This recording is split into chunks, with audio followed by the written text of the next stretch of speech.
আজ অফিস যেতে যেতে উল্টোডাঙা দিয়ে যখন যাচ্ছিলাম তখন দেখতে পেলাম সরস্বতী ঠাকুর।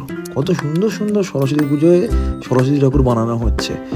অফিস যাওয়ার পথে রোজই এখানে বিভিন্ন রকমের ঠাকুর বানানো দেখতে পাই। তো আজকে সরস্বতী পুজো কাছাকাছি চলে এসছে, আর দুদিন বাদেই সরস্বতী পুজো।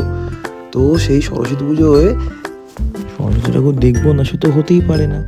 তাই অফিস যাওয়ার পথে সুন্দর সুন্দর সরস্বতী বানাচ্ছে, তাই যেতে যেতে বাইকে করে যেতে যেতে সুন্দরভাবে আমরা বিভিন্ন ঠাকুরের বিভিন্ন অ্যাঙ্গেল থেকে শ্যুট করে নিলাম। মাতৃ প্রতিমার যে কি সুন্দর রূপ তা না দেখলে বোঝা যাবে না।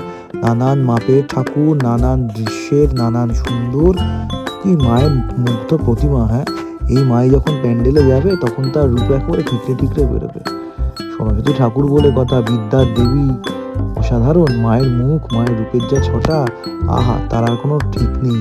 এত সুন্দর মায়ের মাতৃ প্রতিমার রূপ, দেখো কি সুন্দর মায়ের রূপ। চারিদিকে সুন্দরভাবে দেখো সরস্বতী পুজোয় সরস্বতী ঠাকুর সাজানো হচ্ছে। আমরাও যেতে যেতে ঠাকুরের সুন্দর সুন্দর সব রূপ ক্যামেরা বন্দি করলাম। আশা করি তোমাদের খুব সুন্দর লাগবে।